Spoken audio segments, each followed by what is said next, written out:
올리브트리 에듀케이션 감람나무 교육원. 네, 여러분 안녕하세요. 올리브트리 에듀케이션의 탱쌤입니다.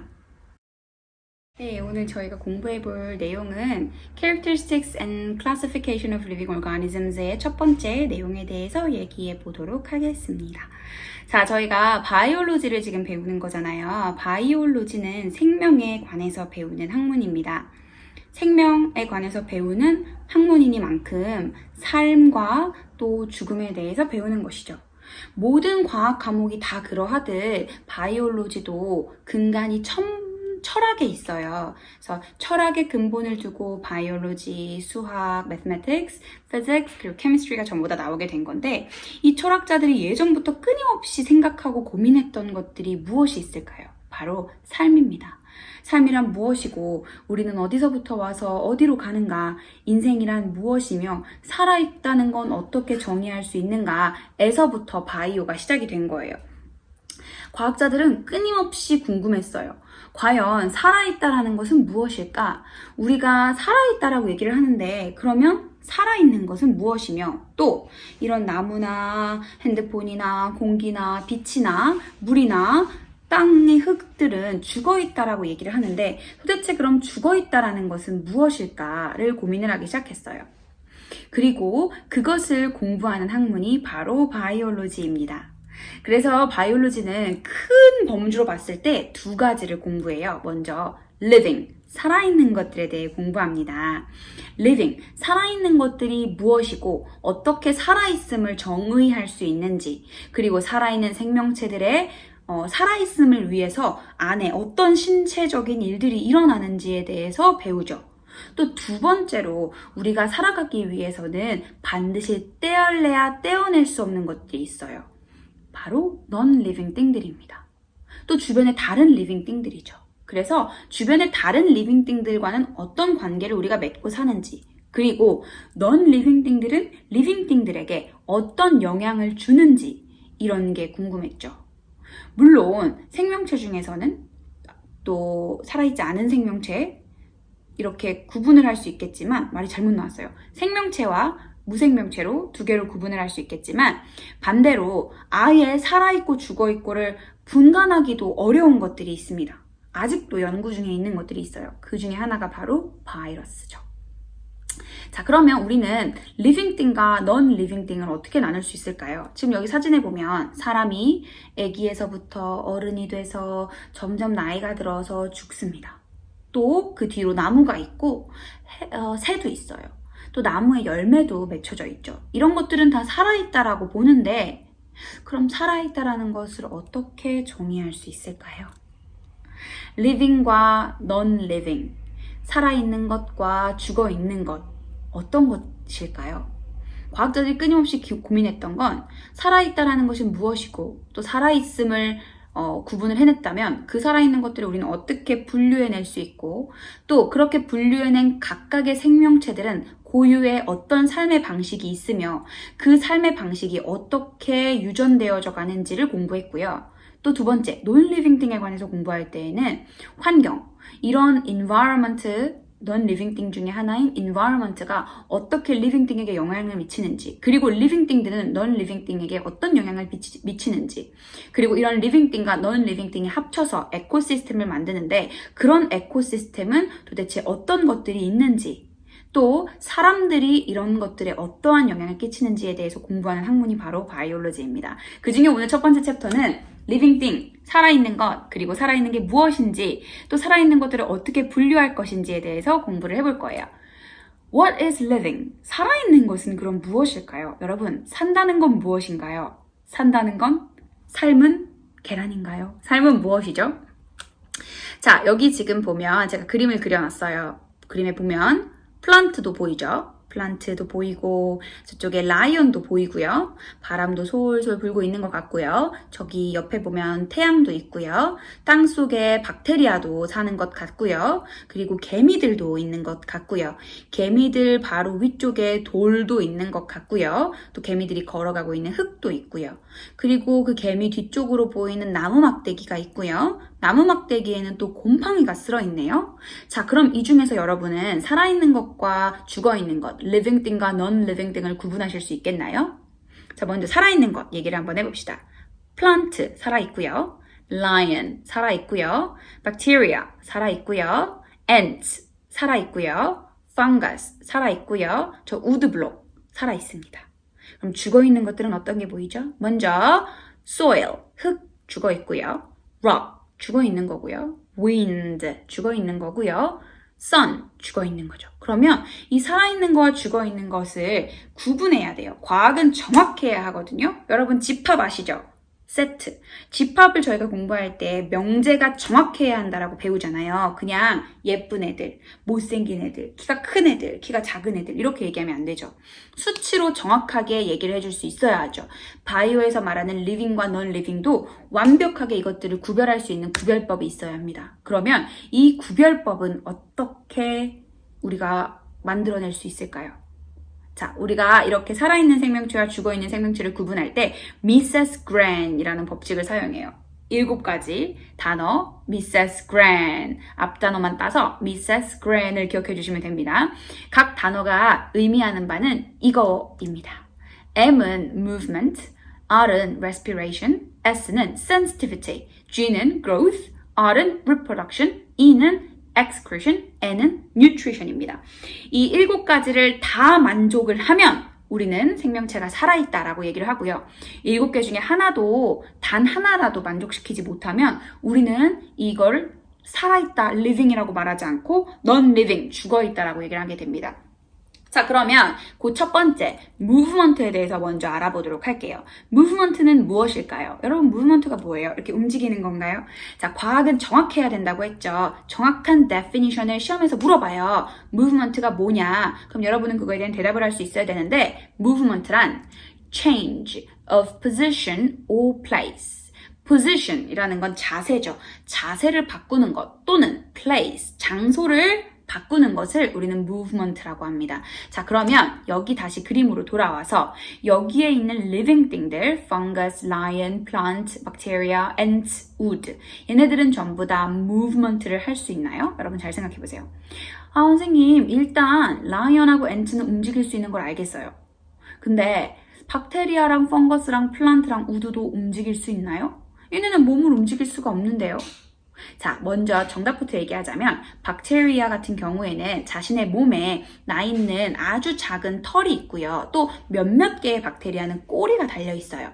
이 꼬리로 마치 올챙이처럼 움직일 수 있는 그런 구조를 가지고 있습니다. 막 꿈틀꿈틀 말이죠. 자, 반면에 플란트는 어떤가요?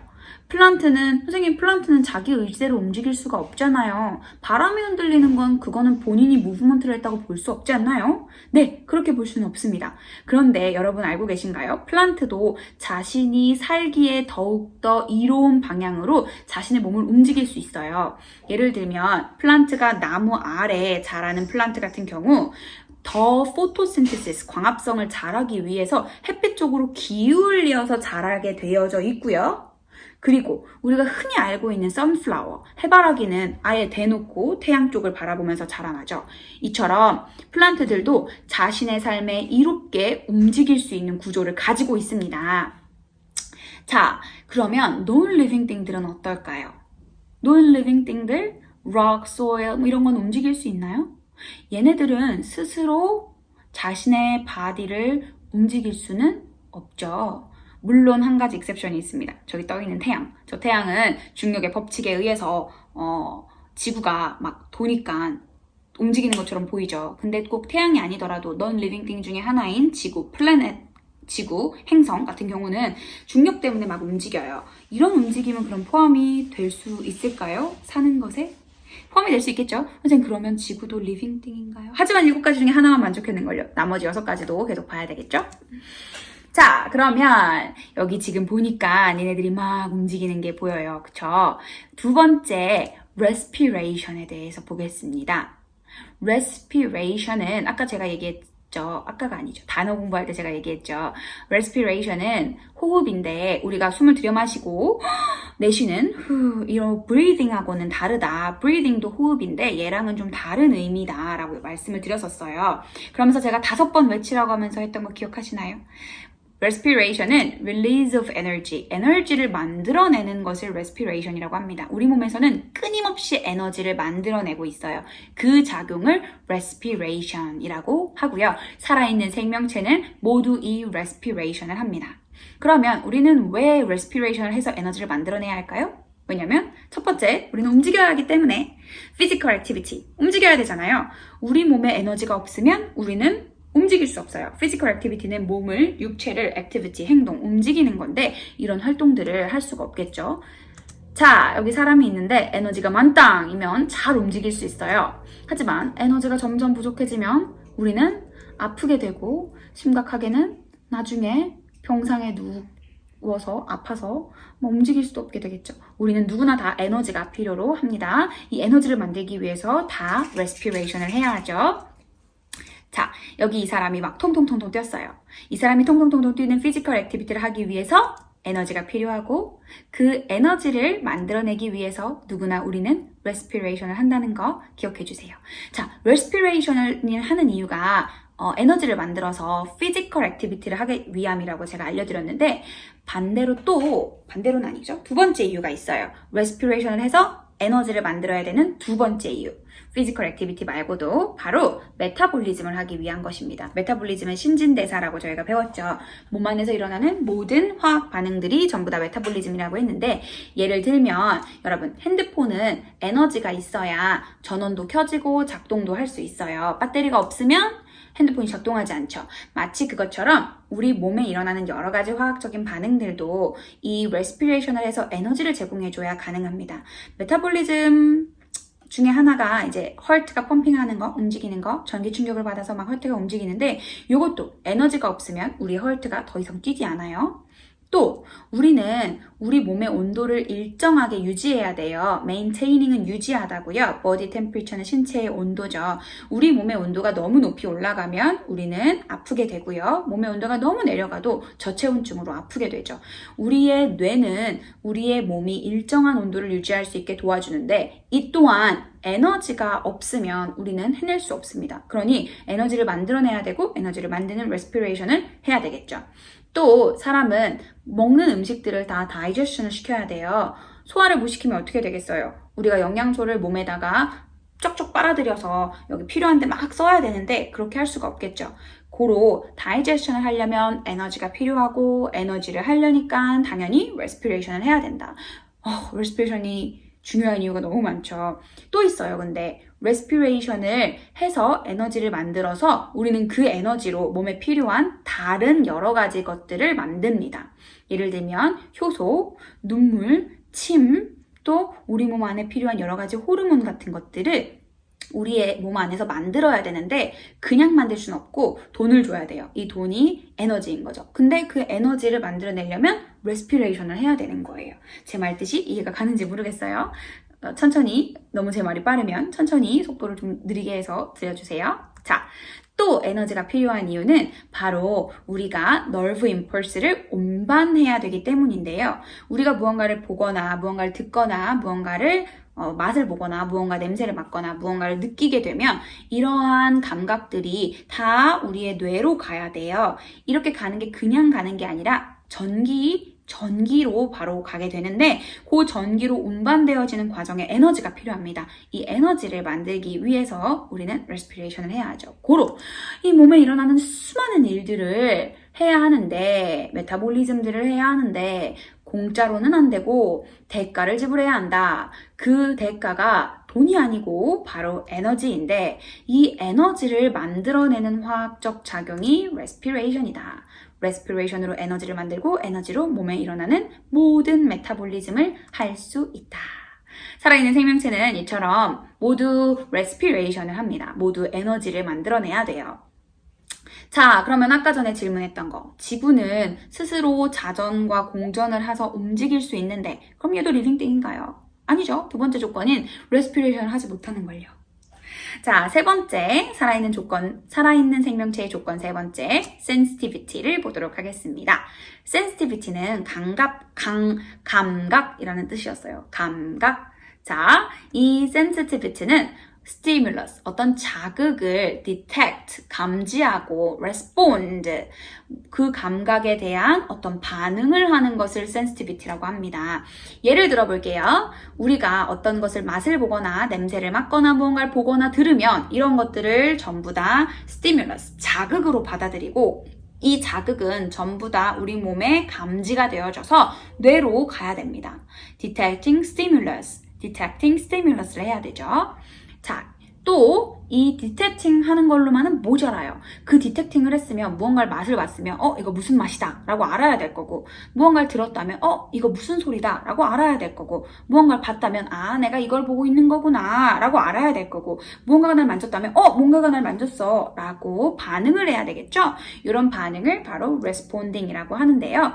우리는 무언가를 detect 해야 됩니다. 이 무언가는 스티뮬러스죠. 스티뮬러스를 디텍트를 하고 그 스티뮬러스에 반하는 어떤 작용을 하는 것, 레스폰드를 하는 것을 바로 sensitivity라고 합니다. 살아있는 모든 생명체들은 다 sensitivity를 할 수 있게 되어져 있어요. 가령 플란트는 햇빛이 들어오는 것을 감지를 해서 햇빛 쪽으로 자라려고 하고요. 또 동물들은 무언가를 춥다거나 덥다거나 이런 환경의 온도의 변화를 감지를 하면 우리 몸의 온도를 맞추기 위해서 안에서 여러 가지 작용들이 일어나죠. 이렇게 살아있는 생명체들은 외부에서 오는 자극을 감지하고 디텍트하고 그 디텍트한 스티뮬라이를 가지고 respond 하는 것을 할 줄 알아야 되고 이것을 sensitivity라고 한다. 이걸 하지 못하면 살아있는 생명체라고 얘기할 수 없다. 물론 정도의 차이는 있겠죠. sensitivity가 좋은 친구들과 sensitivity가 나쁜, 좀 잘 센스를 못하는 친구들이 있을 수는 있어요. 자, 그 다음 네 번째. 살아있는 생명체들이라면 해야 하는 네 번째가 바로 growth, 성장입니다. 자, 그러면 growth라는 건 뭘까요? 그냥 아기가 자라서 어린이가 되고 어린이가 어른이 되고 어른이 노인이 되고 노인이 죽는 거? 요게 growth일까요? 자, 물론 그것도 growth예요. 근데 그거 말고도 우리가 몸에 체중이 늘고 또 우리가 먹으면 살이 찌고 또 우리가 이렇게 세포 같은 것들이 계속 끊임없이 우리 몸 안에 죽어가고 있거든요. 그 죽어가는 세포들이 다시 새로 생겨나고 이런 모든 것들을 다 growth라고 해요. 그래서 growth는 permanent increase in size and dry mass. size와 dry mass가 뭐였죠? dry mass는 우리 몸에서 물의 무게를 뺀 mass, 질량을 dry mass라고 한다고 했죠. mass도 증가하고 size도 증가하는데 permanent는 변하지 않는 거예요. 한번 변하고 그 다음 없어지는 게 아니라 계속 그대로 유지되는 거, permanent한 거, 영구적인 증가를 우리는 growth라고 합니다. size도 증가해야 되고요. dry mass도 증가해야 됩니다. 둘 중에 하나만 증가하는 게 아니라 둘 다 또는 둘 중에 하나만 증가를 하더라도 우리는 그걸 growth라고 부를 수 있어요. 모든 살아있는 생명체는 growth를 할 수 있죠. 잘 보세요, 여러분. 이렇게.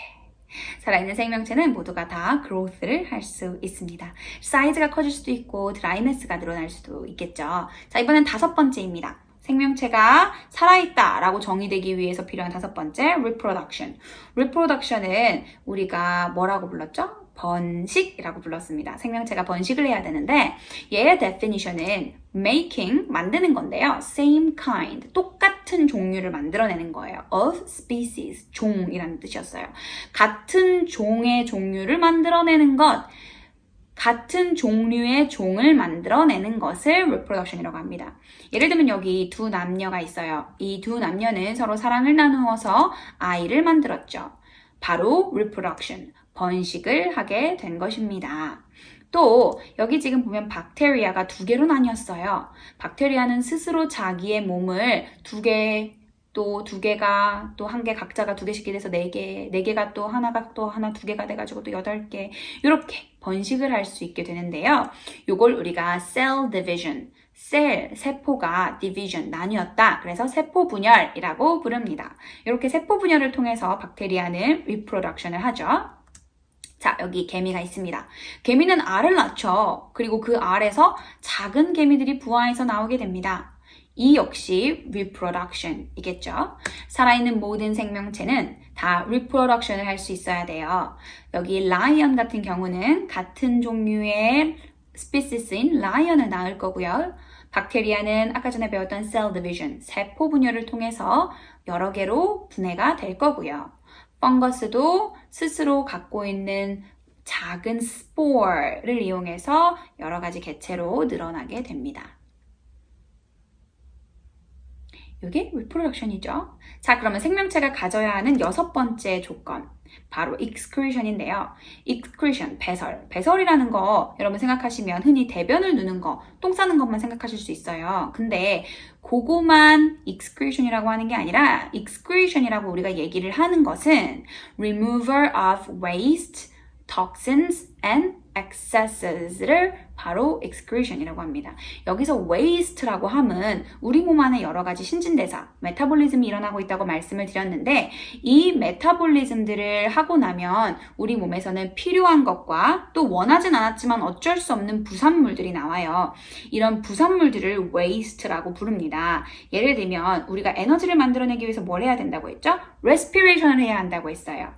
respiration으로 에너지를 만들면 우리는 부산물로 이산화탄소인 카본다이옥사이드와 물, 워터가 나오게 됩니다. 얘네들은 우리가 원하는 애들이 아니에요. 우리는 에너지를 만들려고 했는데 부산물로 카본다이옥사이드와 워터가 나온 거죠. 얘네들은 waste로 분류를 합니다. 자, 톡신.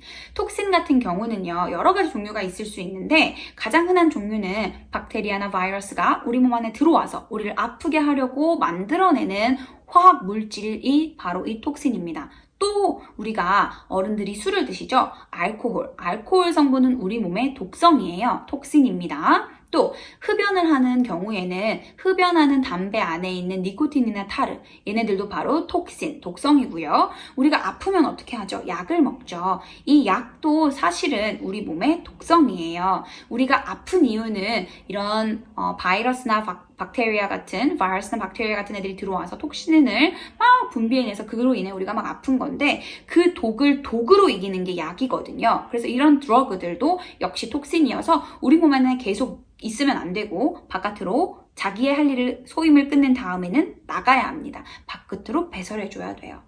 그런 애들을 우리가 톡신이라고 부르고요. excess material이라고 하면 여러분 물 많이 드시면 물이 필요한 양보다 많은 거죠. 그걸 우리가 excess라고 해요. 그렇게 많이 먹은 물은 몸에 계속 있을 필요가 없으니까 필요 이상이니까 바깥으로 배출이 돼야 되겠죠. 뿐만 아니라 우리가 단백질을 많이 먹어도 단백질이 몸 안에 저장될 건 저장이 되고 필요 없는 것들은 바깥으로 배출이 되게 되겠습니다.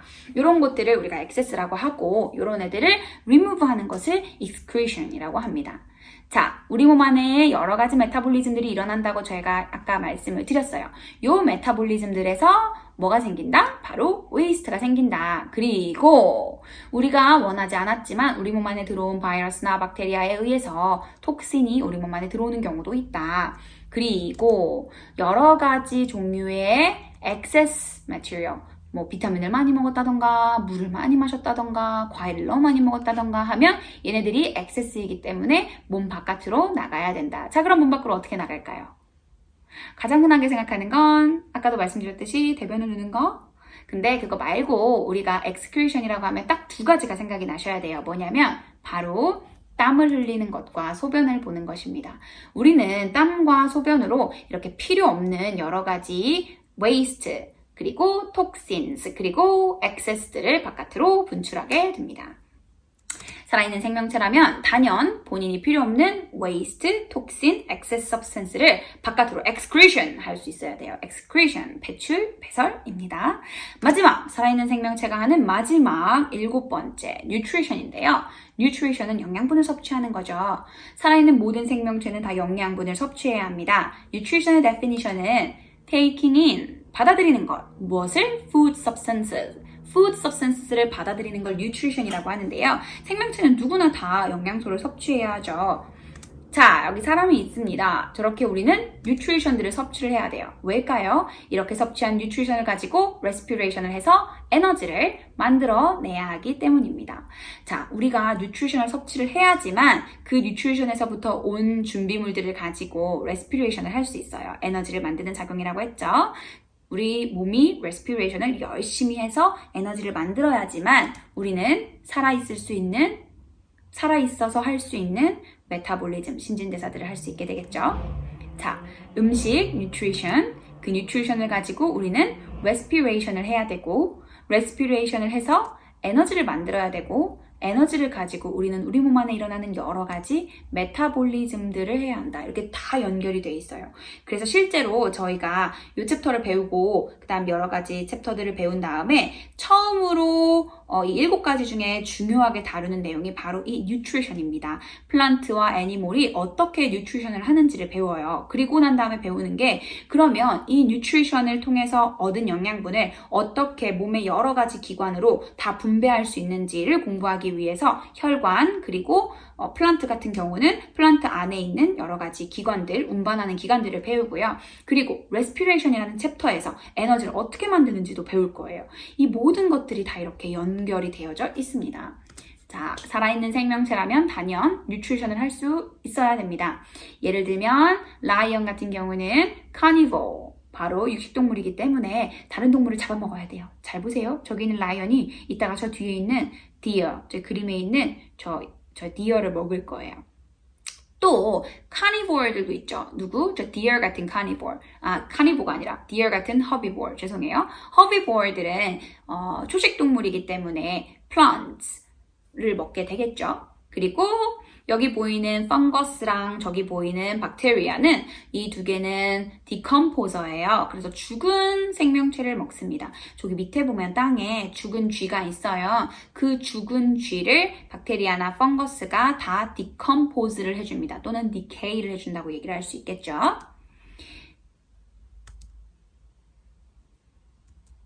자, 우리가 그러면 이번 시간에 배울 펑거스.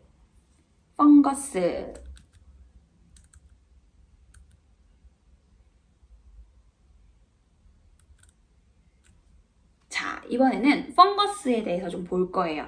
저희가 방금 펑거스는 죽어있는 생명체를 양식으로, 영양분으로 삼는 그런 생명체라고 얘기를 했잖아요.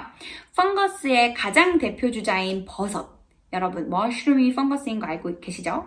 펑거스의 대표주자인 버섯은 죽은 나무에서 아주 잘 자랍니다. 왜? 펑거스는 디컴포저니까 죽어있는 생명체를 영양분의 근원으로 삼아서 그 영양분들을 섭취하는 아이기 때문에.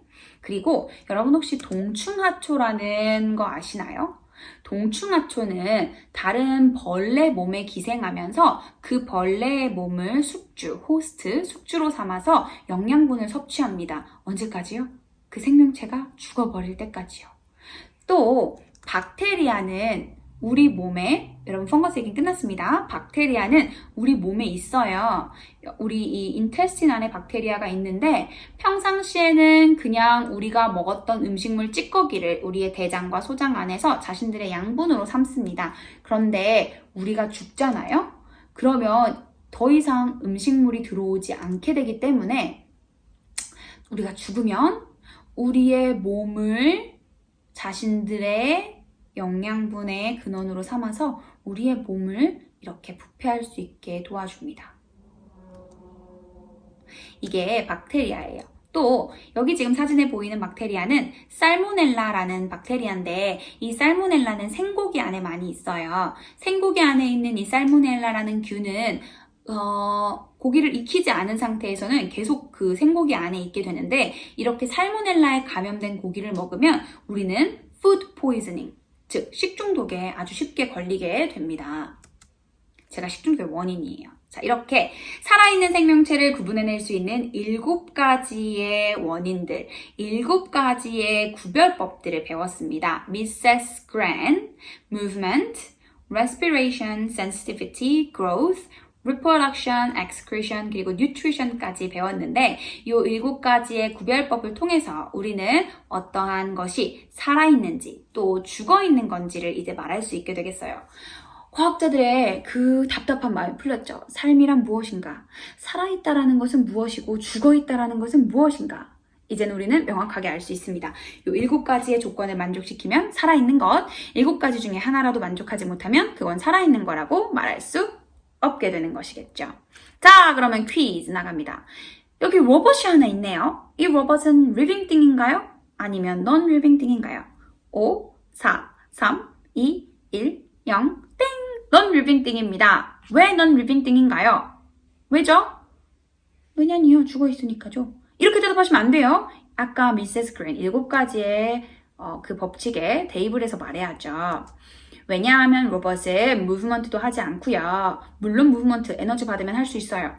뭐 조작되어져 있어가지고 밖에서부터 배터리에서부터 외부에서부터 에너지를 받으면 그걸로 움직일 수 있죠. 하지만 respiration, 호흡을 본인 스스로 할 수는 없어요. 세 번째, sensitivity, 감각을 느낄 수 없어요. 물론 요즘의 로봇들은 감각을 느끼는 애들도 있어요. 그렇게 설계를 해둬서 느끼는 것처럼 보이게 하는 그런 지능형 로봇들이 있죠.